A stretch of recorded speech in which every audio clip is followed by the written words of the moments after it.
কাতারের ব্যবস্থাপনায় জার্মানি থেকে কাল আসছে এয়ার অ্যাম্বুলেন্স। রোববার লন্ডনে নেওয়া হতে পারে বেগম জিয়াকে। শাশুড়ির স্বাস্থ্যের খোঁজ নিলেন ডাক্তার জুবাইদা। আবার কোনো ফ্যাসিবাদ তৈরি হলে রুখে দেওয়ার হুঁশিয়ারি জামায়াতের। বিশেষ দল নয়, জনগণের বিজয়ে কাজ করবে 8 দল।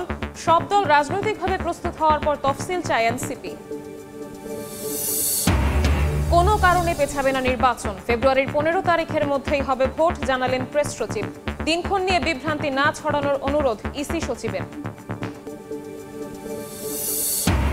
এবং শেখ হাসিনাকে ফেরাতে ভারতের ইতিবাচক সাড়া পায়নি সরকার, জানালেন পররাষ্ট্র উপদেষ্টা।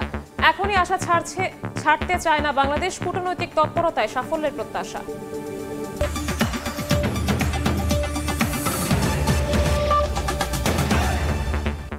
জনপদের সময়ের সঙ্গে আছি আমি শবনব নিবিড়। কাতারের ব্যবস্থাপনায় জার্মানি থেকে কাল বিকেলে ঢাকায় আসছে এয়ার অ্যাম্বুলেন্স। রোববার সকালে লন্ডনে নেওয়া হতে পারে বেগম খালেদা জিয়াকে। বিএনপি মহাসচিব মির্জা ফখরুল ইসলাম আলমগীর জানিয়েছেন, বেগম জিয়ার শারীরিক অবস্থা ঠিক থাকলেই লন্ডনে পাঠানো হবে তাকে। এ বিষয়ে চূড়ান্ত সিদ্ধান্ত নেবে মেডিকেল বোর্ড। এদিকে দেশে পৌঁছেই এভার কেয়ারে গিয়ে শাশুড়ির স্বাস্থ্যের খোঁজ খবর নেন ডাক্তার জুবাইদা রহমান। সহকর্মীদের সঙ্গে নিয়ে আহমেদ সালেহিনের রিপোর্ট। হাসপাতালে চিকিৎসাধীন অসুস্থ বিএনপি চেয়ারপারসন বেগম খালেদা জিয়ার উন্নত চিকিৎসায় লন্ডন যাওয়ার কথা ছিল শুক্রবার ভোরে, কিন্তু তার যাত্রা এবার পিছিয়ে গেল। কারিগরি ত্রুটি থাকার কারণে কাতারের আমিরের পাঠানো এয়ার অ্যাম্বুলেন্স ঢাকায় আসতে না পারায় এই বিলম্ব। সব ঠিক থাকলে রোববার সকালে তিনি যুক্তরাজ্যের উদ্দেশ্যে ঢাকা ছাড়তে পারেন বলে বিএনপির পক্ষ থেকে জানানো হয়েছে। বিএনপি মহাসচিব মির্জা ফখরুল ইসলাম আলমগীর গণমাধ্যমে জানান, গত রাতে বেগম জিয়ার শারীরিক অবস্থার আবারও অবনতি ঘটে, যে কারণে লন্ডন যাত্রায় তার স্বাস্থ্য উপযুক্ত হলে যুক্তরাজ্যের উদ্দেশ্যে রওনা দেবেন সাবেক প্রধানমন্ত্রী বেগম খালেদা জিয়া। তবে মেডিকেল বোর্ডের অনুমতি ও সিদ্ধান্তের উপর নির্ভর করছে তার বিদেশ যাত্রা। এয়ার অ্যাম্বুলেন্স এসে পৌঁছায় কাতার থেকে, তাহলে আগামী পরশু অর্থাৎ রোববার তাকে লন্ডনে নিয়ে যাওয়া সম্ভব হবে। তবে তিনি এখনও গুরুতর অসুস্থ, সেই কারণে তিনি ফ্লাই করতে পারবেন কিনা সেটা ডাক্তাররা নিশ্চিত করলেই তাকে ফ্লাই করে নিয়ে যাওয়া হবে অ্যাম্বুলেন্সে। এদিকে বেগম জিয়াকে বিদেশে নিতে যুক্তরাজ্য থেকে ঢাকায় পৌঁছান তার বড় ছেলে তারেক রহমানের সহধর্মিণী ডাক্তার জুবাইদা রহমান। শুক্রবার সকালে বিমানবন্দর থেকে সরাসরি এভারকেয়ার হাসপাতালে এসে শাশুড়ির স্বাস্থ্যের খোঁজ খবর নেন তিনি। বিএনপি নেত্রীর চিকিৎসার পরবর্তী করণীয় ঠিক করতে সিদ্ধান্ত নিচ্ছেন ডাক্তার জুবাইদা সহ মেডিকেল বোর্ডের চিকিৎসকরা। গত 23 নভেম্বর থেকে রাজধানীর এভারকেয়ার হাসপাতালে ভর্তি আছেন সাবেক প্রধানমন্ত্রী বেগম খালেদা জিয়া। স্বাস্থ্যের অবনতি হলে 27 নভেম্বর সিসিউতে স্থানান্তর করা হয় তাকে। এরপর থেকেই হাসপাতালে চিকিৎসকদের নিবিড় পর্যবেক্ষণে আছেন বিএনপি চেয়ারপারসন। আহমেদ সালেহিন, সময় সংবাদ, ঢাকা। এদিকে ঢাকায় পৌঁছেই বিমানবন্দর থেকে এভার কেয়ার হাসপাতালে যান তারেক রহমানের স্ত্রী ডাক্তার জুবাইদা রহমান। সেখানে তিনি শাশুড়ি বেগম খালেদা জিয়ার স্বাস্থ্যের খোঁজ খবর নেয়ার পাশাপাশি মেডিকেল বোর্ডের সদস্যদের সঙ্গে কথা বলেন। পরে এভার কেয়ার থেকে ধানমন্ডির পৈতৃক বাসায় যান ডাক্তার জুবাইদা।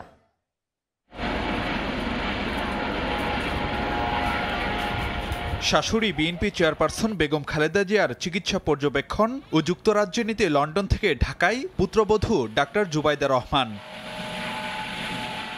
শুক্রবার সকাল 11:15টার দিকে বাংলাদেশ বিমানের ফ্লাইটে হযরত শাহজালাল আন্তর্জাতিক বিমানবন্দরে পৌঁছান তারেক পত্নী ডাক্তার জুবাইদা। এ সময় তাকে স্বাগত জানান বেগম জিয়ার চিকিৎসায় ঢাকায় আসা যুক্তরাজ্যের বিশেষজ্ঞ চিকিৎসক রিচার্ড বিলি সহ বিএনপি নেতারা। ইমিগ্রেশন সম্পন্ন করে সকাল 11:15টার দিকে বিমানবন্দর থেকে সরাসরি এভার কেয়ার হাসপাতালে রওনা হন জুবাইদা রহমান। সঙ্গে ছিলেন বেগম জিয়ার পরিবারের সদস্যরা। জুবাইদা রহমানকে বহনকারী গাড়ির আগে পড়েছিল চেয়ারপারসন সিকিউরিটি ফোর্স সিএসএফ এর গাড়ি। চোখে পড়ে পুলিশের নিরাপত্তাও। বিমানবন্দর পেরিয়ে খিলক্ষেত কুড়িল ফ্লাইওভার হয়ে বসুন্ধরা আবাসিক এলাকায় প্রবেশ করে গাড়িবহর। বেলা 11:53 দিকে রাজধানীর এভার কেয়ার হাসপাতালে পৌঁছান ডাক্তার জুবাইদা রহমান। পরে হাসপাতালের ইমার্জেন্সি লিফট দিয়ে দেখতে যান চিকিৎসাধীন শাশুড়ি বেগম জিয়াকে। এ সময় উপস্থিত ছিলেন বিএনপির স্থায়ী কমিটির সদস্য সেলিমা রহমান সহ দলটির বিভিন্ন পর্যায়ের কয়েকজন নেতা।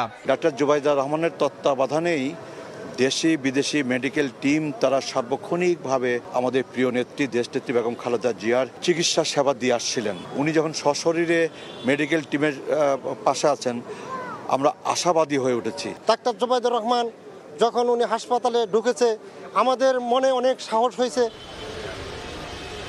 2.5 ঘন্টার বেশি সময় অবস্থানের পর বেলা 2:30টার দিকে হাসপাতাল থেকে ধানমন্ডির পৈতৃক বাড়ির উদ্দেশ্যে রওনা দেন জুবাইদা রহমান। এলিভেটেড এক্সপ্রেসওয়ে ফার্মগেট মানিক মিয়া এভিনিউ হয়ে বেলা 3টার দিকে পৌঁছান ধানমন্ডির 5 নম্বর রোডের মাহবুব ভবনে।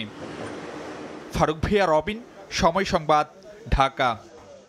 এই মুহূর্তে এভারকেয়ার হাসপাতালের সামনে আছেন সহকর্মী সানবীর রূপল, সরাসরি যাচ্ছি তার কাছে। রূপল,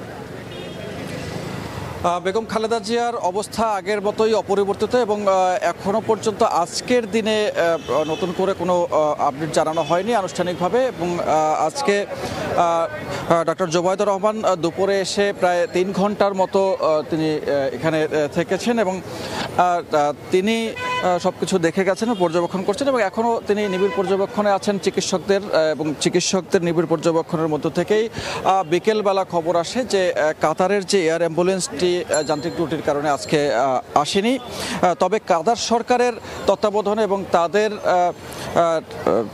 তাদের সমস্ত ব্যবস্থাপনায় জার্মান থেকে আগামীকাল বিকেলবেলা আসবে এয়ার অ্যাম্বুলেন্স এবং পরশুদিন সকালবেলা তার লন্ডনে যাওয়ার কথা রয়েছে এবং সেখানে তিনি চিকিৎসা নেওয়ার কথা রয়েছে। এবং আরেকটি বিষয় জানিয়ে রাখি যে ডক্টর জুবাইদুর রহমান তিনি এখানে এসে বিমানবন্দর থেকে নেমে সরাসরি এভারকেয়ার হাসপাতালে এসেছেন এবং এভারকেয়ার হাসপাতাল থেকে এখান থেকে ধানমন্ডিতে তার বাবার বাড়িতে ফিরে গেছেন। তবে কিছুক্ষণ পরে আমরা খবর পেয়েছি যে তিনি আবারও হাসপাতালে আসতে পারেন এবং তিনি এসে আবারও পর্যবেক্ষণ করবেন এবং আবারও দেখবেন এবং খোঁজখবর নেবেন বেগম জিয়ার স্বাস্থ্যের এখনকার কী অবস্থা। এবং তার সাথে আরও স্থানীয় কেন্দ্রীয় নেতৃবৃন্দ আসার কথা রয়েছে এভারকেয়ার হাসপাতালে বেগম জিয়ার সবশেষ অবস্থা দেখতে। একটি বিষয় হচ্ছে বেগম জিয়ার আজকে 13তম দিনের মতো তিনি এবার চিকিৎসা নিচ্ছেন এবং দীর্ঘদিন থেকে এভারকেয়ার হাসপাতালেই তিনি চিকিৎসা নিচ্ছেন এবং গণতন্ত্রের যখন ফুসফুসে সমস্যা দেখা দিয়েছিল তখন তিনি আপোষহীনভাবে লড়ে গেছেন, কিন্তু প্রদাহে ফুসফুসের যে সমস্যা সংক্রমণ সেই বিষয় নিয়েই তিনি হাসপাতালে দীর্ঘদিন থেকে ভর্তি আছেন এবং চিকিৎসা নিচ্ছেন। এছাড়াও শরীরের নানা অঙ্গ প্রত্যঙ্গেও তার নানান রকমের জটিলতায় তিনি এখন সংকটাপন্ন অবস্থায় আছেন। আজকে শুক্রবার, এই শুক্রবার দিনেও তার জন্য দেশবাসী বিভিন্ন জায়গায় উপাসনালয়ে মোনাজাত করেছেন এবং দোয়া করেছেন। তো এই ছিল এখন পর্যন্ত এভারকেয়ার হাসপাতালের সামনে থেকে সবশেষ তথ্য। রাজধানীর এভারকেয়ার হাসপাতালের সামনে থেকে সরাসরি যুক্ত হয়েছিলেন সহকর্মী সানবীর রূপল। বেগম খালেদা জিয়ার সুস্থতা কামনায় রাজধানী সহ দেশের বিভিন্ন স্থানে মসজিদ, মন্দির ও উপাসনালয়ে দোয়া ও প্রার্থনা হয়েছে। কেন্দ্রীয়ভাবে জাতীয় মসজিদ বায়তুল মোকাররমেও দোয়া করা হয়। বিএনপির কেন্দ্রীয় কার্যালয়ের পাশের মসজিদে দোয়া শেষে দলটির মহাসচিব মির্জা ফখরুল ইসলাম আলমগীর বলেন, বেগম জিয়া সুচিকিৎসার অভাবে কারাগারে গুরুতর অসুস্থ হন। এভারকেয়ার হাসপাতালে চিকিৎসাধীন বিএনপি চেয়ারপারসন বেগম খালেদা জিয়ার রোগ মুক্তি কামনায় রাজধানীর নয়াপল্টনে বাদ জুমা বিশেষ দোয়া ও মোনাজাতের আয়োজন করে বিএনপি। এতে অংশ নেন বিএনপির মহাসচিব মির্জা ফখরুল ইসলাম আলমগীর সহ দলের নেতাকর্মীরা। মির্জা ফখরুল বলেন, বেগম জিয়া সুচিকিৎসার অভাবেই কারাগারে গুরুতর অসুস্থ হন, অথচ দেশের গণতন্ত্র উদ্ধারে তিনি জীবন উৎসর্গ করেছেন। 2 বছর তিনি একটি নির্জন কারাগারে, পুরনো কারাগারে, কেন্দ্রীয় কারাগারে তাকে আটক করে রাখা হয়েছে এবং সবাই সন্দেহ করেন যে সেইখান থেকেই তার এই রোগের সূচনা হয়। কেন্দ্রীয়ভাবে জাতীয় মসজিদ বায়তুল মোকাররমেও জুমার নামাজ আদায়ের পর অনুষ্ঠিত হয় দোয়া ও মোনাজাত। রাজধানী ছাড়াও দেশের বিভিন্ন জায়গায় বেগম জিয়ার রোগ মুক্তি কামনায় দোয়ার আয়োজন করা হয়। কুড়িগ্রামে বেগম জিয়ার রোগ মুক্তির বিশেষ দোয়ায় অংশ নেন দলের সিনিয়র যুগ্ম মহাসচিব রুহুল কবির রিজভী। যে নির্ধারিত সময়ের কথা সরকার বলেছেন যে রমজানের পূর্বেই নির্বাচন, বিএনপি অংশগ্রহণ করার সকল প্রস্তুতি সম্পন্ন করছে। বিএনপি চেয়ারপারসনের সুস্থতা কামনায় সিলেট, মাদারীপুর, রাঙ্গামাটি, ঠাকুরগাঁও সহ দেশের বিভিন্ন এলাকার মসজিদ, মন্দির, গির্জা ও পেগোডা সহ ধর্মীয় উপাসনালয়ে দোয়া ও প্রার্থনা করা হয়। শাহিন আলম, সময় সংবাদ, ঢাকা। জনপ্রতিবাদ তৈরি হলে রুখে দেওয়ার হুঁশিয়ারি দিয়েছেন জামায়াত ইসলামীর আমির ডাক্তার শফিকুর রহমান। চট্টগ্রামে সমমনা 8 দলের বিভাগীয় সমাবেশে তিনি এ হুঁশিয়ারি দেন। বলেন, কোনো বিশেষ দল নয়, জনগণের বিজয়ে কাজ করবে 8 দল। গণভোট সহ 5 দফা দাবিতে খুলনা, বরিশাল, রংপুরের পর এবার চট্টগ্রামে 8 দলের বিভাগীয় সমাবেশ। শুক্রবার বিকেল ঠিক 3টার দিকে মঞ্চে ওঠেন জামায়াতের আমির সহ 8 দলের নেতারা। আবারও কোনো ফেসিবাদ তৈরি হলে রুখে দেওয়ার হুঁশিয়ারি দেন জামায়াতের আমির। কোনো ফেসিবাদকে আর বাংলার জমিনে বরদাস্ত করা হবে না ইনশাআল্লাহ। কেউ যদি ফেসিবাদের ভাষায় আবার কথা বলেন, কেউ যদি আবার ফেসিবাদীদের মতো আচরণ করেন, তারা কোন পথ খুঁজে পাবেন আমরা জানি না।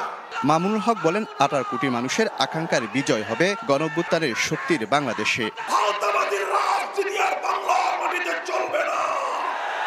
এবার বাংলার জমিন এদেশের সাধারণ মানুষের বিজয়ের মধ্য দিয়ে আল কোরআনের শাসন কায়েম হবে ইনশাআল্লাহ। আগামী তার একটা আন্দোলন হবে, যে আন্দোলন হবে চাঁদা মুক্ত আন্দোলন, জালেম মুক্ত আন্দোলন, ধর্ষণ মুক্ত আন্দোলন। সমাবেশে বক্তারা বলেন, ফেসিবাদের কবর হয়েছে, কেউ ফেসিবাদ হয়ে উঠতে পারবে না নতুন বাংলাদেশে। শফিকুল আলম, সময় সংবাদ, চট্টগ্রাম। তফসিল নিয়ে সিদ্ধান্ত নেবে ইসি। এনসিপি চায় সব দল রাজনৈতিকভাবে প্রস্তুত হওয়ার পর তফসিল হোক। রাজধানীতে এক অনুষ্ঠান শেষে একথা বলেন দলটির আহ্বায়ক নাহিদ ইসলাম। যেহেতু ফেব্রুয়ারিতে নির্বাচন হবে এবং একটা তারিখ ঠিক হয়েছে, তো সেই অনুযায়ী তো তফসিল আমরা জানি 60 দিন অথবা 45 দিন সেই অনুযায়ী দিতে হয়। সেই অনুযায়ী নির্বাচন কমিশন সিদ্ধান্ত নিবে। তফসিল হয়তো 2 দিন আগে আর পরে দিবে। নির্বাচন কমিশন যাতে সকল রাজনৈতিক দলকে ঐক্যবদ্ধ করে নির্বাচনের যাত্রাটা শুরু করে। কোনো বিশেষ রাজনৈতিক দলের জন্য আমাদের এই নির্বাচন প্রক্রিয়া যাতে থেমে না যায়, নির্বাচন তাদের নেত্রী অসুস্থ, সেটার জন্য আমাদের সহানুভূতি রয়েছে। আমরা সেই বিষয়টা বিবেচনা করতে বলেছি। কোনো কারণেই পেছাবে না নির্বাচন। 15 ফেব্রুয়ারির মধ্যেই ভোট হবে বলে জানিয়েছেন প্রেস সচিব শফিকুল আলম। মাগুরায় তিনি বলেন, কোনো ষড়যন্ত্রই নির্বাচন বানচাল করতে পারবে না। 15 ফেব্রুয়ারির মধ্যে ইলেকশন হবে এবং ইনশাল্লাহ এই ইলেকশনকে বানচাল করার মতো কোনো ধরনের কোনো কনস্পিরেসি কাজ করবে না, কারো ওই শক্তিও নাই এটাকে বানচাল করা। জাতীয় পার্টির ব্যাপারে আমাদের অবস্থান স্পষ্ট। জাতীয় পার্টি যদি ইলেকশন করতে চায় সেটা তাদের ইচ্ছা, বাট আমরা সবসময় বলবো, এটা ইতিহাস বলবে, জাতীয় পার্টি স্বৈরাচারের ভয়ঙ্কর রকমের বড় রকমের দোসর ছিল। শেখ হাসিনাকে ফেরাতে ভারতের ইতিবাচক সাড়া মেলেনি। সরকার প্রতিক্রিয়ার অপেক্ষায় আছে বলে জানিয়েছেন পররাষ্ট্র উপদেষ্টা মোহাম্মদ তৌহিদ হোসেন। সকালে রংপুরে সাংবাদিকদের তিনি বলেন, এখনই আশা ছাড়তে চায় না বাংলাদেশ। শেখ হাসিনার ব্যাপারে বিষয়টা হচ্ছে যে আমরা তো চেয়েছি যে তাকে ফেরত পাঠানো, যেহেতু উনি একজন কনভিক্টেড, যেহেতু সর্বোচ্চ বিচারিক সংস্থা তাকে একটি শাস্তি দিয়েছে, কিন্তু আমরা ইতিবাচক কোনো সাড়া এখন পর্যন্ত পাইনি। আমরা অপেক্ষা করব, দেখি কি ভারতের পক্ষ থেকে কি পাওয়া যায় রিঅ্যাকশন। দেখছেন জনপদের সময়। ফরিদপুরে ধসে পড়ল বাণিজ্যিক দোতলা ভবন। অল্পের জন্য রক্ষা পেল অর্ধ শতাধিক মানুষ। দুপুরে ভবনটির একাংশ ধসে পড়ার পাশাপাশি ফাটল ধরে দোতলায়ও। ক্ষতিগ্রস্ত হয়ে ভবনে থাকা একটি শোরুমের মালামাল। এ সময় দ্রুত সরে যান নির্মাণ শ্রমিক ও শোরুমটির কর্মচারীরা। তাদের অভিযোগ, নির্মাণাধীন ভবনের পাইলিং এর সময় পাশের ভবন কোনো নিরাপত্তা ব্যবস্থা না রাখায় হয় দুর্ঘটনা।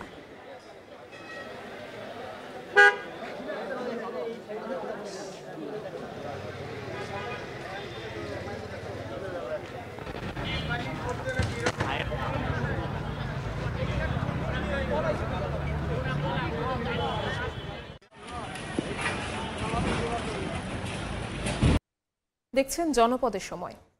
ফরিদপুরে বেপরোয়া গতির বাসের চাপায় অটোরিকশার 4 যাত্রী নিহত হয়েছেন। তাদের 3 জন একই পরিবারের। অন্যদিকে চুয়াডাঙ্গায় পিকআপ ভ্যানের চাপায় প্রাণ গেছে সাইকেল আরোহীর। ফরিদপুরের ভাঙ্গা থেকে যাত্রী নিয়ে অটোরিকশাটি চুমুরদি ইউনিয়নের দিকে যাচ্ছিল। বিপরীত দিক থেকে দ্রুত গতির বাস অটোরিকশাটিকে চাপা দেয়। এতে ঘটনাস্থলেই 4 যাত্রীর মৃত্যু হয়। আহত হন 3 জন। অন্যদিকে চুয়াডাঙ্গার আলমডাঙ্গায় সাইকেল আরোহীকে বিপরীত দিক থেকে আসা একটি পিকআপ ভ্যান চাপা দেয়। আহত যুবককে উদ্ধার করে হাসপাতালে নিলে মৃত ঘোষণা করেন চিকিৎসক। জনপদের সময় শীর্ষ সংবাদগুলো জানিয়ে দিচ্ছি আরও একবার। কাতারের ব্যবস্থাপনায় জার্মানি থেকে কাল আসছে এয়ার অ্যাম্বুলেন্স। রোববার লন্ডনে নেওয়া হতে পারে বেগম জিয়াকে। শাশুড়ির স্বাস্থ্যের খোঁজ নিলেন ডাক্তার জুবাইদা। আবার কোনো ফ্যাসিবাদ তৈরি হলে রুখে দেওয়ার হুঁশিয়ারি জামায়াতের। বিশেষ দল নয়, জনগণের বিজয়ে কাজ করবে 8 দল। সব দল রাজনৈতিকভাবে প্রস্তুত হওয়ার পর তফসিল চায় এনসিপি। এবং কোনো কারণে পেছাবে না নির্বাচন। ফেব্রুয়ারির 15 তারিখের মধ্যেই হবে ভোট, জানালেন প্রেস সচিব। দিনক্ষণ নিয়ে বিভ্রান্তি না ছড়ানোর অনুরোধ ইসি সচিবের।